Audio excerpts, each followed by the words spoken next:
ఇక డీటెయిల్స్ చూస్తే గత పాలకుల పాపాలే ప్రజలకు శాపంగా మారాయని సీఎం చంద్రబాబు ఆగ్రహం వ్యక్తం చేశారు. బుడమేరును పట్టించుకోకనే ఈ దుస్థితి తలెత్తిందన్నారు.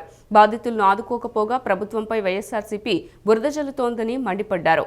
జగన్ వచ్చి ఈ బురదలో తిరిగి ఉంటే చేసిన పాపాలు కొంతైనా పోయేవని, కానీ బెంగళూరులో కూర్చుని తమపై బురద జల్లుతున్నారని ఆగ్రహం వ్యక్తం చేశారు. ప్రజల కష్టాలు తీర్చేందుకు సర్వశక్తులు ఒడ్డుతున్నామని సీఎం చంద్రబాబు స్పష్టం చేశారు. తనతో సహా మంత్రులు, అధికారులు అంతా బురదలోనే తిరుగుతున్నారని చెప్పారు. బుడమేరకు గండ్లు పడినా గత పాలకులు పూడ్చకుండా పట్టించుకోని ఫలితమే ప్రజలకు ఇన్ని కష్టాలు వచ్చాయని ధ్వజమెత్తారు. వరద ముంపు ప్రాంతాల్లో పర్యటిస్తున్న చంద్రబాబు కబేలా సెంటర్లో బాధితులతో మాట్లాడారు. బుడమేరు ప్రాంతాన్ని కబ్జా చేశారని విమర్శించారు. గత 9 రోజులుగా ప్రజలు పడిన బాధలు వర్ణనాతీతమని అన్నారు. ప్రభుత్వానికి ఎన్నో కష్టాలు ఉన్నాయని 10 లక్షల కోట్ల అప్పు చేసి జగన్ గద్దె దిగిపోయాడని విమర్శించారు. ప్రకాశం బ్యారేజీని ఢీకొన్న బోట్ల వెనక కుట్ర ఉందని ఆరోపించారు. ఇంత పెద్ద మహాయజ్ఞంలో ఎన్ని సవాళ్లు ఎదురైనా అధిగమించుకుంటూ ముందుకు వెళ్తున్నామని స్పష్టం చేశారు. ఎన్నికల ముందు గులకరాయి డ్రామా ఆడిన జగన్ సింగనగర్లోని అమాయకుల్ని జైల్లో పెట్టించాడని సీఎం మండిపడ్డారు. ఎన్నికల తర్వాత మళ్లీ బురద రాజకీయాలు చేసేందుకే జగన్ సింగనగర్ వచ్చాడని ఆరోపించారు. ప్రజల్ని కాపాడి ఆదుకోవడమే ఏకైక ధ్యేయంగా తాము పనిచేస్తున్నామని సీఎం స్పష్టం చేశారు. సర్వస్వం కోల్పోయిన వారికి ఒక జత దుస్తులు అందిస్తామని చంద్రబాబు తెలియజేశారు.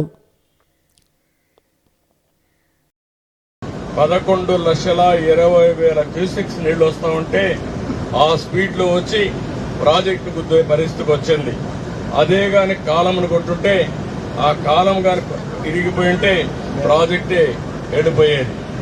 100 సంవత్సరాల కంటే ముందు కట్టిన ప్రాజెక్ట్ ఇది. ఏది బ్రిటిష్ వాళ్ళు కట్టిన ప్రాజెక్టు 1854లో వాళ్ళు కట్టారు. 1954 ఆ ప్రాంతంలో ప్రకాశం పంతులు గారు ఇది బాగా రిపేర్ అయ్యింది, ఇది పనిచేయదంటే మళ్ళీ ఒక బ్యారేజ్ కుండే బ్యారేజ్ ఆయన కట్టాడు. దానికి కూడా 70 ఏళ్ళు అయింది.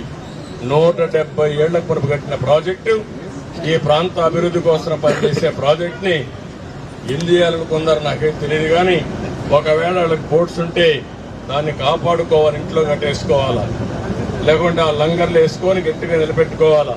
ఆ లంగర్లు వేసుకొని నిలబెట్టకుండా అలాంటి బోట్లు ప్రాజెక్టు మీద పంపించారంటే ఏమనాలి నాకైతే అర్థం కాలేదు. ఇప్పుడు మా పనంతా ఒక పక్క వరదలపైన యుద్ధం చేయాలి, ఇంకో పక్క నేరస్తులపైన పోరాడాలి.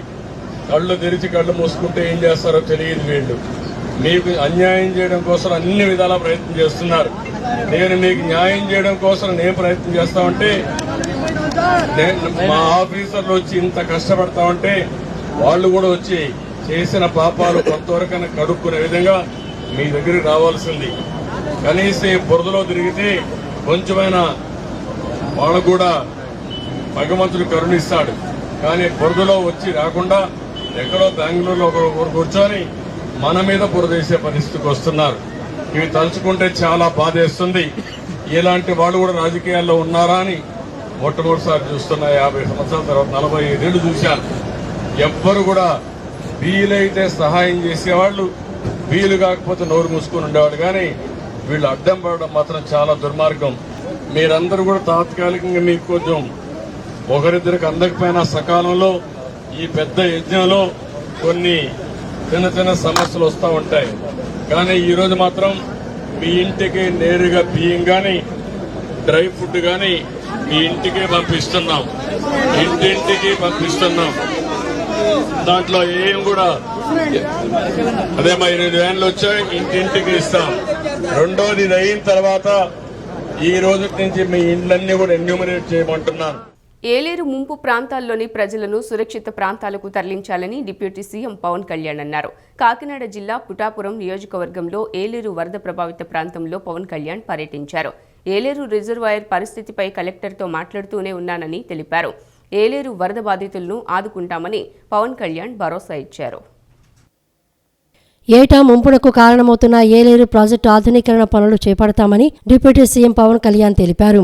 కాకినాడ జిల్లా పిఠాపురం నియోజకవర్గంలో ఏలేరు వరద ప్రభావిత ప్రాంతాల్లో పవన్ కళ్యాణ్ పర్యటించారు. ముంపునకు గురైన ప్రాంతాలను పరిశీలించారు. ఏలేరు వరద బాధితులను ఆదుకుంటామని పవన్ కళ్యాణ్ భరోసా ఇచ్చారు.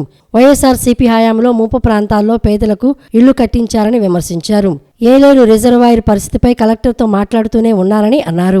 ముంపు ప్రాంతాల్లోని వారిని సురక్షిత ప్రాంతాలకు తరలించాలని పవన్ కళ్యాణ్ సూచించారు. సొద్దగడ్డ వాగు సమస్యకు పూర్తిస్థాయి పరిష్కారం చూపుతామని పవన్ కళ్యాణ్ స్పష్టం చేశారు. గత ప్రభుత్వ తప్పులను మేము సరిచేయాల్సిన అవసరం ఉందని అన్నారు. జగనన్న కాలనీ స్థలాన్ని 30 లక్షల భూమిని 60 లక్షలకు కొన్నారని విమర్శించారు. ఏలేరు వరద పరిస్థితిపై సమీక్షించి సూచనలు చేస్తున్నట్లు తెలియజేశారు. గత ప్రభుత్వ పాలనలో పంచాయతీలు పూర్తిగా నిర్వీర్యం చేశారని పవన్ మండిపడ్డారు. కష్టాల్లో ఉన్న పంచాయతీలను ఆదుకోవడం బాధ్యతగా తీసుకున్నట్లు వివరించారు. బుడమేరు విషయంలో ఆక్రమణలు చేసిన వారితో మాట్లాడాలని, ఆ ఆక్రమణలు తెలుసో తెలియకో చేసిన వారు ఉన్నారని పవన్ పేర్కొన్నారు. గత ప్రభుత్వం చేసిన తప్పులు ఇది. ఆల్రెడీ 4 అడుగులు లోతట్టు ప్రాంతం ఇది. చిన్నపాటి వర్షం వస్తే మునిగిపోయే ప్రాంతాలు ఇవి. అలాంటి చోట్ల వీళ్ళు 30 ఎకరాల పైగా 32-34 ఎకరాల పైగా వీళ్ళు ఇచ్చారు. ఇది మామూలుగా మనకి రిజిస్ట్రేషన్ ప్రకారం మనకి 13 లక్షలు ఉండేది. అది మార్కెట్లో మనం చూస్తే 30 లక్షలు. దీన్ని వీళ్ళు 60 లక్షల రూపాయలు పెట్టుకున్నారు.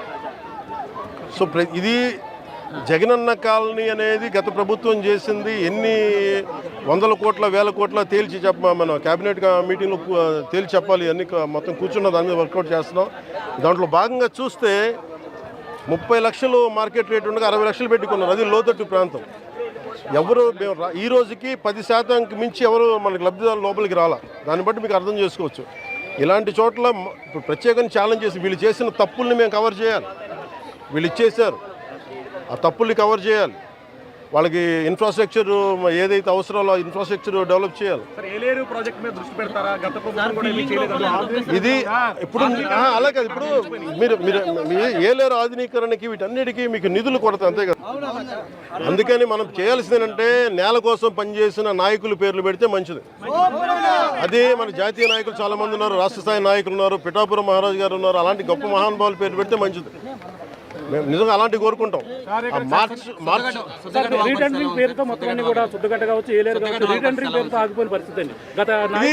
ఇప్పుడు మీకు డబ్బు పరిమితమైన డబ్బే ఉంటుంది. ఉత్తరాంధ్ర కూడా వెళ్ళినప్పుడు ఈ ఇళ్ల కాలనీ పట్టాల పేర్ల మీద ఎంత దోపిడీ జరిగిందో మీ అందరికీ తెలుసు. అదే అన్నాను, మడ అడవులు ఇచ్చారు, మడ అడవులు, ఆవు భూములు, వీటన్నిటి మీద ఒక లెక్క నీకు తేల్చాల్సి ఉంది. ఇప్పుడు క్లాసిక్గా మీరు చూస్తే మీకు అర్థమవుతా ఉంది డబ్బు ఎలా దుర్వినియోగం జరిగింది. ఈ డబ్బు దుర్వినియోగం ఆపగలిగితే ఈ ఆధునీకరణ పనులన్నీ జరుగుతాయి. నేను దాన్ని మనస్ఫూర్తిగా నమ్ముతున్నాను. వైసీపీ ప్రభుత్వ అరాచక పాలనలో చంద్రబాబు అక్రమ అరెస్టును ఖండిస్తూ నిన్న బ్లాక్ డేగా ప్రకటించామని రవాణా శాఖ మంత్రి మండిపల్లి రాంప్రసాద్ రెడ్డి తెలిపారు. మాజీ సీఎం జగన్ రెడ్డి ఒక టెర్రరిస్టులా గత 5 ఏళ్లు ఏపీని పరిపాలించారని విమర్శలు చేశారు. జగన్ రెడ్డి పాలనలో ఎవరికీ నిద్ర లేదని ఆరోపించారు. సీఎం చంద్రబాబుపై అక్రమ కేసులు పెట్టి కొండను తవ్వి ఎలుకలు పట్టుకున్నట్లుగా వ్యవహరించారని మంత్రి మండిపల్లి రాంప్రసాద్ రెడ్డి విమర్శలు చేశారు.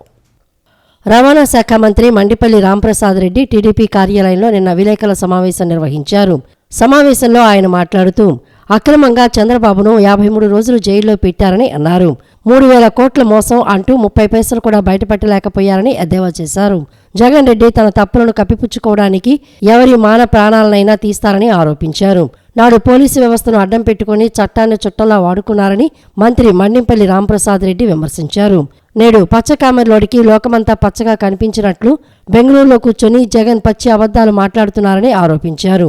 వరద బాధితులకు సాయం చేయకపోగా పిచ్చి ప్రేలాపనలు పేలుతున్నారని విమర్శించారు. చంద్రబాబు చొరవతోనే విరాళాలు ఇవ్వడానికి పలువురు ముందుకు వస్తున్నారని అన్నారు. భారీ వర్షాల సమయంలో యంత్రాంగం చురుగ్గా పనిచేస్తోందని మంత్రి మండిపల్లి రాంప్రసాద్ రెడ్డి ప్రశంసించారు. సెప్టెంబర్ 9వ తారీఖు 2023లో చంద్రబాబు నాయుడు గారు రాజకీయ కార్యకలాపాల్లో నంద్యాలలో ఉంటే ఇదే జగన్మోహన్ రెడ్డి ప్రభుత్వం చంద్రబాబు నాయుడు గారిని అక్రమంగా అరెస్ట్ చేయడం జరిగింది. అరెస్ట్ చేసి రాజమండ్రి సెంట్రల్ జైలుకు తీసుకొని పోతూ ఉంటే ఎప్పుడు భారతదేశ చరిత్రలో ఎక్కడా లేని విధంగా ప్రజల నుంచి అలాగే తెలుగుదేశం పార్టీ కార్యకర్తల నుంచి ఆ ప్రభుత్వాలకి నిరసన తగిలినాయంటే ఓసారి అందరూ గుర్తించుకోవాలా. చంద్రబాబు నాయుడు గారిని 53 రోజులు రాజమండ్రి సెంట్రల్ జైల్లో పెట్టి ఏ తప్పు లేకున్నా కూడా అక్కడ ఎవరైతే ఖైదీలు ఉంటారో వాళ్ళకు ఏ విధంగా ట్రీట్మెంట్ ఇస్తారో అది కూడా దక్కకుండా 3 పర్యాయాలు ముఖ్యమంత్రిగా చేసిన చంద్రబాబు నాయుడు గారిని జైల్లో పెట్టిన హింసించిన దాష్టికం ఆ రోజు ఆ ప్రభుత్వానికే దక్కిందనే దాంట్లో ఏ విధమైన అతిశయోక్తి లేదు. ప్రజలారా ఒకటే గమనించండి, ఆ రోజు జగన్మోహన్ రెడ్డి అనే అతను ఆయన చేసిన తప్పులను కప్పిపుచ్చుకునే దానికి చంద్రబాబు నాయుడు గారిని అరెస్ట్ చేయడం జరిగింది. ముఖ్యంగా ఎలక్షన్లకు 9 నెలల ముందే, అంటే సెప్టెంబర్ 9వ తారీఖున అరెస్ట్ చేసినారు. ఈ రాష్ట్ర ప్రజల కోసం అహర్నిశలు పనిచేశారో, ఎవరైతే ఈ రాష్ట్రంలో అమరావతి అనే ప్రాంతాన్ని రాజధానిగా చేసి భారతదేశం అంతా తలెత్తుకొని చూసే విధంగా అభివృద్ధి చేసేదానికి సిద్ధపడారో అలాంటి వ్యక్తికి మంచి పేరు వస్తుందని చేయడం తప్పక దీంట్లో ఏమైనా మంచి ఉందా అని నేను అడుగుతున్నా. విజయవాడ వరద ముంపు ప్రాంతాల్లో రాష్ట్ర వ్యవసాయ శాఖ మంత్రి అచ్చెన్నాయుడు, ఎంపీ కేశినేని చిన్ని, ఎమ్మెల్యే పత్తిపాటి పుల్లారావు నిన్న పర్యటించారు. వరద ముంపునకు గురైన బాధిత కుటుంబాలను పరామర్శించి వారికి నిత్యావసర వస్తువులు పంపిణీ చేశారు. బాధితులకు ప్రభుత్వం అండగా నిలుస్తోందన్నారు. విజయవాడ వరద ముంపు ప్రాంతాల్లో రాష్ట్ర వ్యవసాయ శాఖ మంత్రి అచ్చెన్నాయుడు, ఎంపీ కేశినేని చిన్ని, ఎమ్మెల్యే పత్తిపాటి పుల్లారావు నిన్న పర్యటించారు. Kavera centre, Chittinagar, RR Nagar, Chanumolu Venkatrao bridge పరిధిలో ముంపు ప్రభావిత ప్రాంతాల్లో పర్యటించి బాధితులకు పండ్లు, కూరగాయలు, నిత్యావసర సరుకులు పంపిణీ చేశారు. వరద ముంపునకు గురైన బాధిత కుటుంబాలను పరామర్శించి వారికి నిత్యావసర వస్తువులు పంపిణీ చేశారు. చనుమోలు వెంకట్రావు బ్రిడ్జి కింద నీటి నిల్వల తొలగింపు చర్యలు వేగవంతం చేయాలని అధికారులను ఆదేశించారు. నిర్విరామంగా పనులు నిర్వహించి వరద నీటిని మళ్లించేందుకు చర్యలు తీసుకోవాలని అధికారులకు సూచించారు. అనంతరం నిత్యావసర వస్తువుల పంపిణీ తీరు పరిశీలించారు. ఈ రోజులోగా నిత్యావసర వస్తువుల పంపిణీ బాధిత కుటుంబాలకు 100% పూర్తి చేయాలని ఆదేశాలు జారీ చేశారు.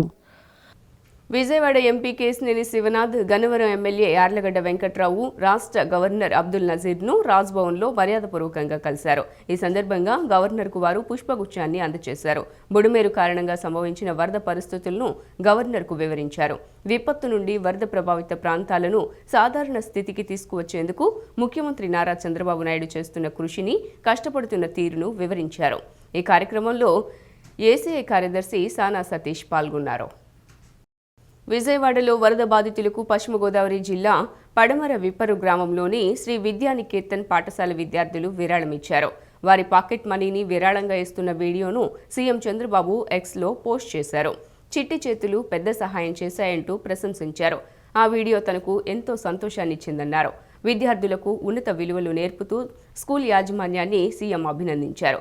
ఆపదలో ఉన్నవారిని ఆదుకోవటం, ఇతరులను గౌరవంగా చూడటం లాంటి లక్షణాలు మానవత్వాన్ని పెంచుతాయని, చిన్నారులను బాధ్యతగల పౌరులుగా తీర్చిదిద్దుతాయని సీఎం అన్నారు.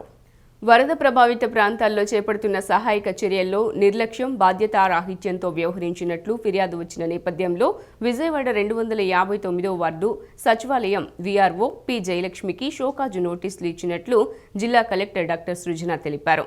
అజిత్ సింగ్ నగర్ ప్రాంతంలో నిత్యావసర సరుకులు పంపిణీ పాయింట్ వద్ద పబ్లిక్తో అమర్యాదగా ప్రవర్తించిన ఆరోపణలు వచ్చిన నేపథ్యంలో షోకాజ్ నోటీసులు ఇచ్చినట్లు తెలిపారు. రాష్ట్ర ప్రభుత్వం వరద ప్రభావిత ప్రాంతాల్లో ఒకవైపు వరదను నియంత్రించే చర్యలతో పాటు మరోవైపు బాధితులకు సహాయ సహకారాలు అందించడంపై ప్రతిష్టాత్మకంగా దృష్టి సారించినందున బాధ్యతగా వ్యవహరించాల్సిన వారు నిర్లక్ష్యం వహించినా, బాధ్యతారాహిత్యంతో వ్యవహరించినా చర్యలు తప్పదని కలెక్టర్ హెచ్చరించారు. ప్రజలకు ఆపన్న హస్తం అందించడంలో ప్రతి ఒక్కరూ చిత్తశుద్ధితో, నిబద్ధతతో పనిచేయాలని ఈ సందర్భంగా కలెక్టర్ సృజన సూచించారు. వరదలతో ప్రజలకు అంతులేని కష్టం, అపార నష్టం వాటిల్లిందని ఎమ్మెల్యే బోండా ఉమామహేశ్వరరావు అన్నారు. ప్రభుత్వం సర్వశక్తులు సమీకరించుకుని సహాయక చర్యలు చేపడుతోందని తెలిపారు. వరద బాధితులు అందరికీ ప్రభుత్వం నిత్యావసర వస్తువులు అందజేస్తోందని తెలియజేశారు. సెంట్రల్ నియోజకవర్గంలోని 61వ డివిజన్లో సెంట్రల్ నియోజకవర్గ ఎమ్మెల్యే బోండా ఉమామహేశ్వరరావు చేతుల మీదుగా వరద బాధితులకు ఉచితంగా 25 కేజీల బియ్యం, 1 కేజీ కందిపప్పు, 1 లీటర్ మంచినూనె, 1 కేజీ పంచదార, 1 కేజీ ఉల్లిపాయలు, 1 కేజీ బంగాళాదుంపలు సరుకులు నిన్న ప్రజలకు అందజేశారు. ఈ సందర్భంగా బోండా ఉమా మాట్లాడుతూ వరదలతో ప్రజలకు అంతులేని కష్టం, అపార నష్టం వాటిల్లిందని అన్నారు. ప్రభుత్వం సర్వశక్తులు సమీకరించుకుని సహాయక చర్యలు చేపడుతోందని చెప్పారు. వరద బాధితులు అందరికీ ప్రభుత్వం నిత్యావసర వస్తువులు అందజేస్తోందని తెలియజేశారు. ఒక పక్క పారిశుద్ధ్యం పనులు జోరుగా సాగుతున్నాయని, మరోపక్క వరద బాధితులకు నిత్యావసరాలు, ఆహారం, దుప్పట్లు ఇలా ఒకటి కావు అన్ని రకాలుగా సహాయక చర్యలు, నిత్యావసర సరుకులు అందజేస్తున్నామని బోండా ఉమా తెలియజేశారు. ఇచ్చిన మాటకు కట్టుబడి ఉండే నాయకుడు ఉప ముఖ్యమంత్రి పవన్ కళ్యాణ్ అని గన్నవరం నియోజకవర్గ ఎమ్మెల్యే యార్లగడ్డ వెంకట్రావు ప్రశంసించారు. డిప్యూటీ సీఎం పవన్ కళ్యాణ్ వరద బాధితుల కోసం సొంత నిధులు కేటాయించడం అభినందనీయమని, మనస్ఫూర్తిగా ఆయనకు కృతజ్ఞతలు తెలియజేస్తున్నానని అన్నారు. ప్రతిపక్ష హోదా ఇవ్వలేదని ప్రజల మీద జగన్ కక్ష కట్టారన్నారు. జగన్కు ప్రతిపక్ష హోదా కూడా రాదని మొదటిగా చెప్పిన వ్యక్తిని తానేనని చెప్పుకొచ్చారు. విజయవాడ ఎయిర్పోర్ట్ను ప్రక్షాళన చేస్తానని, గన్నవరం దశాదిశ మార్చుతానని ధీమా వ్యక్తం చేశారు. రాష్ట్రంలో వరదల కారణంగా దెబ్బతిన్న 400 గ్రామ పంచాయతీలకు ఒక్కొక్క పంచాయతీకి ₹1,00,000 చొప్పున మొత్తం 4 కోట్ల రూపాయల విరాళాన్ని ఉప ముఖ్యమంత్రి పవన్ కళ్యాణ్ ప్రకటించిన విషయం తెలిసిందే. ఈ నేపథ్యంలో సోమవారం ఎనికేపాటు టంకసాల కళ్యాణ మండపంలో గన్నవరం నియోజకవర్గంలో 11 పంచాయతీలకు ₹1,00,000 చొప్పున చెక్కులను గన్నవరం నియోజకవర్గం ఎమ్మెల్యే యార్లగడ్డ వెంకట్రావు, తాడేపల్లిగూడెం జనసేన ఎమ్మెల్యే బోలిశెట్టి శ్రీనివాస్ పంపిణీ చేశారు. ఈ సందర్భంగా ఎమ్మెల్యే యార్లగడ్డ వెంకట్రావు మాట్లాడుతూ డిప్యూటీ సీఎం పవన్ వరద బాధితుల కోసం సొంత నిధులు కేటాయించడం అభినందనీయమని, మనస్ఫూర్తిగా ఆయనకు కృతజ్ఞతలు తెలియజేస్తున్నామని అన్నారు. గత సంవత్సరం ఇదే రోజున చంద్రబాబు అరెస్టు తెలుసుకుని ఏపీకి వస్తుంటే పోలీసులు ఆపేశారని, ఆనాడు వీరుడిలా ఎంతో పోరాడారని గుర్తు చేశారు. వైసీపీ వ్యతిరేక ఓటు చీలనివ్వనన్న మాట కోసం పనిచేశారని, అనుకున్న లక్ష్యం పవన్ సాధించారని పేర్కొన్నారు. ఇంత మంచి చేసిన ఆయనకు కృతజ్ఞతల కన్నా ఇంకేమీ చెప్పలేమని పేర్కొన్నారు. గత ఏడాది ఇదే రోజు చంద్రబాబును అన్యాయంగా అరెస్ట్ చేశారని గుర్తు చేసుకున్నారు. ప్రజాస్వామ్యంలో ప్రజలు నియంత్రణను కాలగర్భంలో కలిపిన ఘటనలు అనేకంగా ఉన్నాయని మాజీ ముఖ్యమంత్రి జగన్ను ఉద్దేశించి వ్యాఖ్యానించారు. ఈ రాష్ట్రానికి ముఖ్యమంత్రిగా 15 ఏళ్లు ప్రతిపక్ష నాయకుడిగా పనిచేసిన చంద్రబాబు నాయుడు గారి అక్రమ అరెస్టుతో ఆ రోజు వైసీపీ ప్రభుత్వం నేషనల్ న్యూస్లో, రాష్ట్రంలో న్యూస్ ఛానల్స్లో హెడ్లైన్స్గా వేయించగలిగింది తప్ప దానికి భారీ మూల్యం చెల్లించింది. ప్రజాస్వామ్యంలో ప్రజలే ఎంతమంది నేతలు ఎప్పుడు నభూతో నా భవిష్యత్తు ఫ్యూచర్లో కూడా రాదనుకునేంత మెజారిటీ ఇచ్చి కూటమిని అధికారంలో తీసుకొచ్చారు. తెలుగుదేశం పార్టీ కానీ, జనసేన పార్టీ కానీ, బీజేపీ పార్టీ కానీ ఈ దీంట్లో ఉమ్మడి రాష్ట్రంలో కూడా పోటీ చేసి ఉండుంటే, తెలంగాణలో 0 సీట్లు ఉన్నా ఈ రాష్ట్రం కలిసి ఉంటే సరిపోయేదానికన్నా ఎక్కువ మ్యాండేట్ ఇచ్చారు. 148 మ్యాజిక్ ఫిగర్ ఉమ్మడి రాష్ట్రంలో కూడా, దానికన్నా ఎక్కువ సీట్లు ఇచ్చిన పరిస్థితి. దాన్ని బాధ్యతగా తీసుకుని నియంతృత్వ పోకడలకు పోకుండా, ప్రతీకార రాజకీయాలకు పోకుండా, దిక్కుమాలిన కేసులు పెట్టకుండా, పోలీస్ డిపార్ట్మెంట్ని అన్యాయంగా వాడకుండా, అలాగే గత ప్రభుత్వం చేసిన తప్పుల్ని వాళ్ళని ఎట్టి పరిస్థితుల్లో అధికారులు వదిలేదు. పోలవరం మట్టి దోచుకెళ్ళినందువల్లే అంబాపురంకి వరద వచ్చింది. అలాగే గత ప్రభుత్వం 1950 తర్వాత అభివృద్ధిని గాలికి వదిలేసిన పరిస్థితి. అత్యంత తక్కువ అభివృద్ధి చేసిన ప్రభుత్వం ఏదన్నా ఈ రాష్ట్రం ఏర్పడిన తర్వాత, ఉమ్మడి రాష్ట్రం ఏర్పడిన 1955 నుంచి ఏదైనా ఉంటే అది దిక్కుమాలిన వైసీపీ ప్రభుత్వం. దాంట్లో ఏమాత్రం సందేహం లేదు. విపత్తు నుంచి ప్రజలను కాపాడే వరకు, ప్రజల కష్టాలు తీరే వరకు మేమందరూ కూడా కూటమి ఎమ్మెల్యేలు కానీ, ముఖ్యమంత్రి గారు కానీ, అదేవిధంగా అధికారులు కానీ ఎక్కడ కూడా నిద్రపోకుండా ప్రజలకి సేవకులుగా మీరు ఏదైతే గెలిపించారో మాకు బాధ్యతగా, ఆ గెలుపుని మీకోసమే పనిచేస్తామని చెప్పి కూడా మీకు తెలియజేస్తా ఉన్నా. మా సొంత డబ్బుని మీకోసం ఖర్చు పెడతాం. గత ప్రభుత్వం మీ డబ్బుని వాళ్ళ జేబులో తీసుకున్న సందర్భాన్ని మీరు ఒకసారి గమనించండి. మట్టి అమ్ముకుని, మందు అమ్ముకుని, లాటరేట్ అమ్ముకుని, ఇసుక అమ్ముకుని, ఇంకా పోతే ఖనిజాలు అమ్ముకుని, మైనింగ్ చేసి మందులో సంపాదించిన డబ్బునంతా మీరు ఏం చేశారో మాకు అర్థం అవట్లేదు. ప్రజలు కష్టాల్లో ఉన్నారు, కన్నీరులో ఉన్నారు. వాళ్ళందరినీ ఆదుకుంటాకి మీరు మానేసి శవరాజకీయం చేసినటువంటి పరిస్థితి జగన్మోహన్ రెడ్డిలో కనపడుతూ ఉంది. వరద సహాయక చర్యల్లో ఏపీ ప్రభుత్వం విఫలమైందని మాజీ మంత్రి గుడివాడ అమర్నాథ్ మండిపడ్డారు. వరదలు వచ్చినప్పుడు ప్రజలను ప్రభుత్వం కాపాడాలన్నారు. ప్రభుత్వ నిర్లక్ష్యం వలన విజయవాడ విపత్తు సంభవించిందని, చంద్రబాబుకు పబ్లిసిటీ మీద ఉన్న శ్రద్ధ ప్రజల ప్రాణాలను రక్షించడంపై లేదన్నారు. ఇది కూటమి ప్రభుత్వం సృష్టించిన విపత్తే అంటూ ధ్వజమెత్తారు. విజయవాడ వరదల సమయంలో ప్రభుత్వం వ్యవహరించిన తీరు చాలా బాధాకరమన్నారు. మాజీ మంత్రి గుడివాడ అమర్నాథ్ నిన్న విలేకరుల సమావేశం నిర్వహించారు. సమావేశంలో ఆయన మాట్లాడుతూ, మొడమేరు కాలువ నుంచి వరద వస్తోందని తెలిసి కూడా హెచ్చరికలను లెక్క చేయలేదని అన్నారు. 20 గంటల ముందు వరద వస్తుందని తెలిసి కూడా తాము స్పందించలేదని మరికొంతమంది అధికారులు చెప్పారని అన్నారు. స్వాతంత్ర్యం వచ్చాక వరదలపై ఇంత నిర్లక్ష్యంగా వ్యవహరించిన ప్రభుత్వం మరొకటి లేదని పేర్కొన్నారు. చంద్రబాబు అమరావతిలో ఉన్నారు కాబట్టి వరదలు రావనుకున్నారా అంటూ గుడివాడ అమర్నాథ్ దుయ్యబట్టారు. విజయవాడ వరద మరణాలు అన్ని ప్రభుత్వ హత్యలని తెలియజేశారు. దీనికి సీఎం చంద్రబాబు అధికారులు బాధ్యత వహించారన్నారు. పడవలను వైఎస్ఆర్సీపీ నాయకులే వదిలేశారని బురద చల్లుతున్నారని, ప్రభుత్వం మీదే కదా అధికారంలో ఉంది, విచారణ చేయించుకోవాలని పేర్కొన్నారు. ప్రచారం కోసం జేసీబీలపై చంద్రబాబు తిరిగారని అమర్నాథ్ ధ్వజమెత్తారు. అనకాపల్లి జిల్లాలో వర్షాలకు పంటలు మునిగిపోయాయని, ఒక్క అధికారి జిల్లాలో కనిపించలేదన్నారు. కోవిడ్ సమయంలో 5 కోట్ల మంది ప్రాణాలను వైఎస్ జగన్ కాపాడారని, వైఎస్ జగన్ ప్రవేశపెట్టిన డోర్ డెలివరీ వాహనాలు సహాయక చర్యలు ఉపయోగపడ్డాయని అన్నారు. వైఎస్ జగన్ రిటైన్ వాల్ నిర్మించకపోతే మరింత ప్రమాదం జరిగి ఉండేదని తెలిపారు. 45 మంది మరణాలకు చంద్రబాబు బాధ్యత వహించాలని అమర్నాథ్ డిమాండ్ చేశారు. ఈ ప్రభుత్వం సృష్టించినటువంటి వైపరీత్యం ప్రభుత్వానికి ముందే తెలిసి స్పందించాల్సినటువంటి తీరులో స్పందించకుండా ప్రజల్ని గాలి వదిలేసి ఈరోజు 45 మంది ప్రాణాలను బలిగొలినటువంటి కార్యక్రమాన్ని తీవ్రంగా ఈ ప్రభుత్వాన్ని ఖండించాల్సినటువంటి బాధ్యత ప్రతి ఒక్కరి మీద కూడా ఉంది.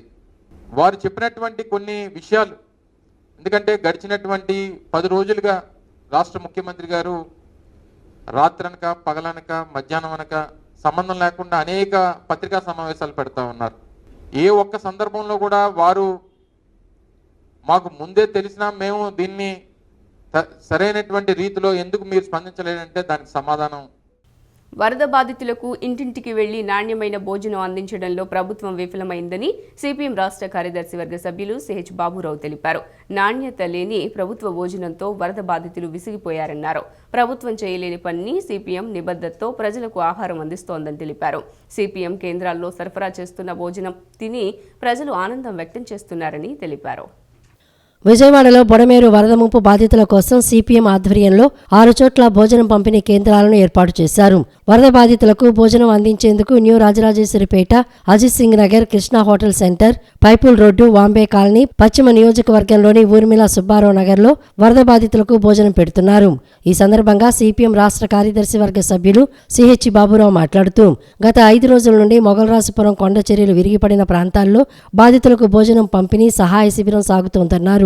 4 రోజుల నుండి మొత్తం 20,000 మందికి వరద ముప్పు ప్రాంతాల్లోనే వేడివేడి భోజనం అందించామన్నారు. నాణ్యత లేని ప్రభుత్వ భోజనంతో విసిగిపోయిన జనం సిపిఎం కేంద్రాల్లో సరఫరా చేస్తున్న భోజనం తిని అభినందనలు తెలుపుతున్నారని పేర్కొన్నారు. ప్రభుత్వం చేయలేని పనిని సిపిఎం నిబద్ధతతో ప్రజలకు ఆహారం అందించడం పట్ల బాధితులు హర్షం వ్యక్తం చేస్తున్నారని అన్నారు. వరద బాధితులతో పాటు పోలీసు, ఎస్డీఆర్ఎఫ్, ఎన్డీఆర్ఎఫ్, మున్సిపల్, ఇతర శాఖల అధికారులు, సిబ్బంది సిపిఎం భోజనం కేంద్రాల్లోనే భోజనం చేస్తున్నారని చెప్పారు. ప్రభుత్వం భోజన పంపిణీ నాణ్యత లోపాన్ని ఇది వ్యక్తపరుస్తోందన్నారు. భోజనం కేంద్రాలను నేడు అవసరాన్ని బట్టి తర్వాత రోజుల్లో కూడా కొనసాగిస్తామని స్పష్టం చేశారు. బాగుంటే పోలీసు ఆఫీసర్తో సహా కూడా వచ్చి ఈ కేంద్రాలు ఎందుకు చేయాల్సి వస్తుంది? ఎన్డీఆర్ఎఫ్ సిబ్బంది, ఎస్డీఆర్ఎఫ్ సిబ్బంది, మున్సిపల్ సిబ్బంది, స్థానిక ప్రజలు పాపం 8-9 రోజులుండి వాళ్ళ కడుపు నిండా తిండి లేదు. ప్రభుత్వం చెప్పే మాటలకి చేసే పనికి సంబంధం లేకుండా పోయింది. దాతల సహకారం తీసుకుని నా శక్తికి మించి వాలంటీర్లు పనిచేస్తా ప్రతి ఒక్కరికి కనీసం ఏమీ లేకపోయినా కడుపు నిండా తిండి వాళ్ళు చేస్తున్నాం. మరి మేమే 6 కేంద్రాలు పెడితే గవర్నమెంట్ వార్డుల్లో ఇటువంటి భోజన పంపిణీ కేంద్రాలు ఎందుకు పెట్టదు? ఎక్కడో ఎప్పుడో తయారు చేసుకొచ్చి అది కూడా సగం మందికి మెయిన్ రోడ్డు మీద ఇచ్చి వెళ్ళిపోతే పిల్లలు కానీ మహిళలు కానీ బయటికి రాలేని వాళ్ళు కానీ ఎక్కడ తింటారు? పెద్ద ఈరోజు విందు భోజనం అవసరంలా కడుపు నిండా వేడిగా ఆహారం ఇవ్వటం జరుగుతుంది. అందుకే మేము ప్రభుత్వం మీద ఒత్తిడి చేస్తాం, ఇంకోవైపు ప్రజలకి సేవలు అందిస్తాం. ఈ వరద బాధితులకి ఈ విపత్తులో ఇప్పటికైనా గవర్నమెంట్ ప్రకటనలు మానండి, కళ్ళు తెరవండి. ఏమైపోయారు ఇక్కడ ఉన్న శాసనసభ్యులు? గెలిచిన అటు తెలుగుదేశం ఎమ్మెల్యేలు, ఎంపీలు ఏమయ్యారు? వైసీపీ మేయర్లు, అలాగే కార్పొరేటర్లు ఏమైపోయారు? వీళ్ళందరూ ప్రజాప్రతినిధులు కాదు. అందుకే ముఖ్యమంత్రి గారు చెప్పారు, అధికారులు నిలదీయండి. అధికారులే కాదు, ప్రజాప్రతినిధులు కూడా నిలదీస్తారు జనం. బుడమేరు వరద ముంపు బాధితులను ఆదుకునేందుకు అనేక మంది ముందుకు వస్తున్నారు. బాధితులకు తమ వంతు సహాయ సహకారాలు అందిస్తున్నారు. అదేవిధంగా ఎన్టీఆర్ జిల్లా పోలీసులు సైతం వరద బాధితులను ఆదుకునేందుకు ముందుకు వచ్చారు. అజిత్ సింగ్ నగర్ పోలీస్ స్టేషన్ పరిధిలో న్యూ రాజరాజేశ్వరిపేట వరద బాధితులకు పోలీసు సేవాదళ సిబ్బంది దుప్పట్లు, దుస్తులు, మాస్కులు పంపిణీ చేశారు. గత 8 రోజులుగా విజయవాడ నగరంలో నీట మునిగిన ప్రాంతాల్లోని ప్రజలకు, బాధితులకు రాష్ట్ర ప్రభుత్వం నుండి వివిధ రకాలుగా సహాయ సహకారాలు అందిస్తున్నారు. ఈ నేపథ్యంలో ఎన్టీఆర్ జిల్లా పోలీస్ కమిషనర్ ఎస్వి రాజశేఖర్ బాబు తన వంతు సహాయంగా హైదరాబాద్లోని ఐటీ కంపెనీ వారితో మాట్లాడి వరదలు, అధిక వర్షాల వలన నగర ప్రజలు ఇళ్లు నీట మునిగి అనేక ఇబ్బందులు పడుతున్నారని, ప్రభుత్వ, పోలీసు యంత్రాంగాలు నిరంతరాయంగా సహాయక చర్యలు చేపట్టడం జరుగుతోందని, జరిగిన విపత్తు గురించి తెలియజేశారు. వారి సహకారంతో బ్లాంకెట్స్, బట్టలు మరియు మాస్కులను తెప్పించారు. వాటిని నిన్న అజిత్ సింగ్ నగర్ పోలీస్ స్టేషన్ పరిధిలోని న్యూ రాజరాజేశ్వరిపేట వరద బాధితులకు పోలీసు సేవాదళ సిబ్బందితో వాటిని పంచిపెట్టడం జరిగింది.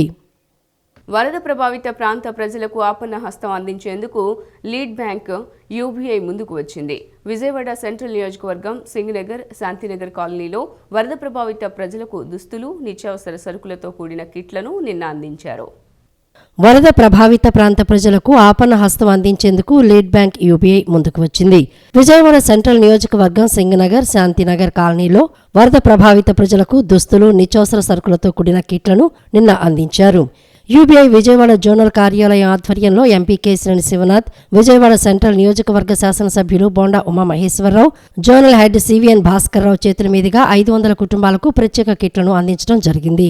12 కిలోల బరువు, 3000 రూపాయల విలువైన ఒక్కో కిట్లో చీరలు, పంచలు, బెడ్షీట్, టవల్, బియ్యం, పప్పు, చక్కెర, ఉల్లిపాయలు, వంట నూనె, పసుపు, చింతపండు, మిర్చి పౌడర్ తదితర వస్తువులు ఉన్నట్లు zonal head SLBC convener CVN Bhaskar తెలియజేశారు. వరద ప్రభావిత ప్రాంతాల్లో ప్రజలకు సహాయ సహకారాలు అందించడంలో తమ బ్యాంకు ముందుంటుందని, ఆహార పంపిణీ, పాఠశాలల సమీకరణ తదితర సహాయ కార్యక్రమాలు చేపట్టనున్నట్లు వివరించారు. ఎలైట్ వరల్డ్ ఫ్రెండ్స్ సర్కిల్ ఆధ్వర్యంలో 3 రోజుల పాటు నిర్వహించిన వినాయక చవితి ఉత్సవాలు నిమజ్జన కార్యక్రమంతో ముగిశాయి. అందంగా అలంకరించిన వాహనంపై మట్టి గణపయ్యను ఉంచి తీన్మార్ డప్పుల నడుమ డీజే శబ్దాలతో, చిన్నారుల డాన్సులతో స్వామివారి నిమజ్జనాన్ని కోలాహలంగా నిర్వహించారు. ఊరేగింపుతో కృష్ణానది వద్దకు తీసుకువెళ్లి స్వామివారిని నిమజ్జనం చేశారు. నగరంలోని బందరు రోడ్లో పీఎన్పీ కాలనీ ఎదురుగా ఎలైట్ వరల్డ్ ఫ్రెండ్స్ సర్కిల్ ఆధ్వర్యంలో వినాయక చవితి మహోత్సవాలు ఘనంగా ముగిశాయి. పర్యావరణ హితంగా చవితి వేడుకలు 3 రోజుల పాటు అంగరంగ వైభవంగా చేశారు. 6 అడుగుల మట్టి వినాయకుడి విగ్రహాన్ని ప్రతిష్ఠించి పూజలు చేశారు. 3వ రోజు స్వామివారి పరిచేద్దం ప్రత్యేక పూజలు నిర్వహించారు. మధ్యాహ్నం అన్న సమారాధన నిర్వహించారు. సాయంత్రం లడ్డు వేలంపాట, అనంతరం స్వామివారి ఊరేగింపు కార్యక్రమం వైభవంగా నిర్వహించారు. తీన్మార్ డప్పుల నడుమ అందంగా అలంకరించిన వాహనంపై గణపయ్యను ఉంచి ఊరేగింపుగా వెళ్లి కృష్ణానదిలో నిమజ్జనం చేశారు. నిమజ్జన కార్యక్రమంలో చిన్నారులు ఉత్సాహంగా పాల్గొని తీన్మార్ డప్పులకు చిందులు వేశారు.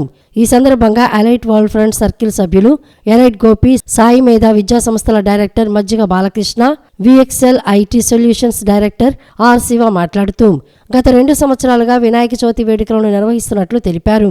గత వారం రోజులుగా వరద బాధితులకు ఆహారం పంపిణీ చేస్తున్నామని అన్నారు. అలాగే నిత్యావసర సరుకులు కూడా పంపిణీ చేశామని వెల్లడించారు. ఈ కార్యక్రమంలో శ్రీ సాయి నెట్ వరల్డ్ నిర్వాహకులు ఎస్ కిరణ్ కుమార్, సాయి మేధ విద్యా సంస్థల director Majjiga Balakrishna, VXL IT solutions director R Siva తదితరులు పాల్గొన్నారు. గుంటూరు జిల్లా తాడేపల్లి పట్టణ పరిధిలోని కేఎల్ రావు కాలనీలో విఘ్నేశ్వర ఫ్రెండ్స్ సర్కిల్ ఆధ్వర్యంలో వినాయక చవితి నవరాత్రుల సందర్భంగా నిన్న అన్న సంతర్పణ కార్యక్రమం నిర్వహించారు. ఈ సందర్భంగా కమిటీ సభ్యులు మాట్లాడుతూ గత 5 ఏళ్లుగా వినాయక చవితి ఉత్సవాలు నిర్వహిస్తున్నామని అన్నారు. ఈ సంవత్సరం 1200 మందికి అన్నదానం నిర్వహించామని తెలిపారు. బుధవారం సాయంత్రం వేళ మేళతాళాలతో విద్యుత్ దీపాల కాంతుల నడుమ స్వామివారి ఊరేగింపు కార్యక్రమం వైభవంగా నిర్వహిస్తామని తెలియజేశారు.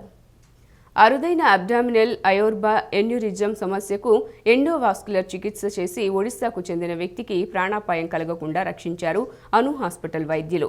కోతలు, ఘాట్లు లేకుండానే సమస్యకు సత్వర పరిష్కారం చూపారు. రాష్ట్ర వైద్య చరిత్రలో నూతన శకాన్ని ఆవిష్కరించిన డాక్టర్ ఎం భవానీ శంకర్ తెలిపారు.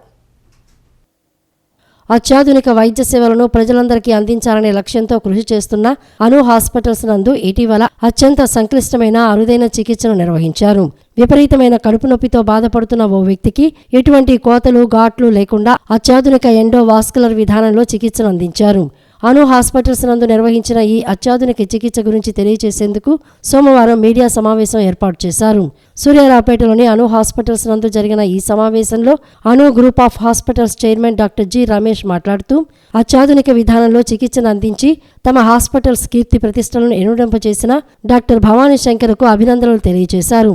మెట్రో నగరాల్లోని హాస్పిటల్స్కు మాత్రమే పరిమితమైన ఈ తరహా సంక్లిష్ట చికిత్సలను విజయవంతంగా పూర్తి చేసిన డాక్టర్ ఎం భవానీ శంకర్ మన రాష్ట్ర వైద్య చరిత్రలో నూతన శకాన్ని ఆవిష్కరించారని ప్రశంసించారు. అబ్డామినల్ అయోర్టా అంటే ఇట్స్ ఒక వెరీ రేర్ కేస్ అనమాట. ఈ రేర్ కేసు మనం ఇంతకుముందు అయితే మెట్రోపాలిటన్ సిటీస్ లైక్ అంటే చెన్నై కానీ హైదరాబాదు ఇట్లా బాంబే ఇలా పెద్ద పెద్ద సిటీస్కి వెళ్ళి చేయవలసిన కేసు ఇప్పుడు మన ఇన్స్టిట్యూట్ ఆఫ్ న్యూరో కార్డియాక్ సైన్సెస్లోనే ఈ కేసు చేయగలిగాము with the team of doctors అనమాట. డాక్టర్ భవానీ శంకర్ గారు ఇంటర్వెన్షనల్ రేడియాలజిస్టు, తర్వాత కార్డియాలజిస్ట్ డాక్టర్ కార్తిక్ గారు, తర్వాత డాక్టర్ గోవర్ధని గారు మన ఎనస్థీషియా టీమ్, ఇలా 24/7 అందరూ డాక్టర్స్ కలిసి కానీ. అనంతరం ప్రముఖ interventional radiologist doctor M Bhavani Shankar మాట్లాడుతూ ఒడిశా రాష్ట్రానికి చెందిన 55 ఏళ్ల వ్యక్తి గత కొంతకాలంగా తీవ్రమైన కడుపు నొప్పితో బాధపడుతున్నారని, పలు ఆసుపత్రుల్లో చికిత్స తీసుకున్నప్పటికీ నొప్పికి కారణం కానీ సమస్యకు ఖచ్చితమైన చికిత్స కానీ జరగలేదన్నారు. సదరు పేషెంట్ నగరంలోని అను హాస్పిటల్ నందు చికిత్స నిమిత్తం సంప్రదించారని, అవసరమైన పరీక్షలు నిర్వహించి రోగి ఆరోగ్య సమస్యను నిర్ధారించామని తెలిపారు. గుండె నుంచి శరీర భాగాలకు రక్తాన్ని సరఫరా చేసే ప్రధాన రక్తనాళం ఉదర భాగంలో అసాధారణ స్థాయిలో ఉబ్బిపోయిందని, అబ్డామినల్ అయోర్డ్ యాన్యూరిజంగా పిలువబడే ఈ అరుదైన సమస్య కారణంగా రోగి తీవ్రమైన నొప్పితో బాధపడుతున్నారని అన్నారు. ప్రాపర్ డయాగ్నోసిస్ కానీ ప్రాపర్ ట్రీట్మెంట్ కానీ అనేది జరగలేదు. సో మా హాస్పిటల్కి ఒక 1 వీక్ బ్యాక్ రిఫర్ చేయడం జరిగింది. సో ఫైనల్గా after complete evaluation we found that ఈ suffering from abdominal aorta aneurysm. So అంటే గుండె నుంచి అన్ని శరీర భాగాలకు సప్లై చేసే మేజర్ రక్తనాళం ఒకటి అబ్నార్మల్గా కొంచెం ఉబ్బిపోవడం అనమాట. దీన్ని యాన్యూరిజంగా అంటారు. సో జనరల్గా ఇలాంటి కండిషన్స్ మనం అంటే అప్రోప్రియేట్ టైంలో ట్రీట్ చేయకపోతే సో అబ్నార్మల్గా ఉబ్బిన రక్తనాళం చిట్లిపోయి పేషెంట్ తీవ్ర రక్తస్రావంతో బాధపడి ఒక్కొక్కసారి ప్రాణాపాయ స్థితిలో కూడా ల్యాండ్ అవ్వచ్చు. సో దీనికి మనం ఇంతకుముందు జనరల్గా ఇది రిలేటివ్గా కాంప్లెక్స్ ప్రొసీజర్. సో కంప్లీట్గా ఎండోవాస్కులర్ మెథడ్లో ఈరోజు మేము అను హాస్పిటల్స్ విజయవాడలో ట్రీట్ చేసాము. సో ఇలాంటి రిలేటివ్గా రేర్ కేసెస్ దట్టు పేషెంట్కి ఎఫర్డబిలిటీ ఇష్యూస్ అన్నీ దృష్టిలో పెట్టుకొని సక్సెస్ఫుల్గా ఎండోవాస్కులర్ అన్యూరిజమల్ రిపేర్ ట్రీట్మెంట్ అనేది చేయడం జరిగింది.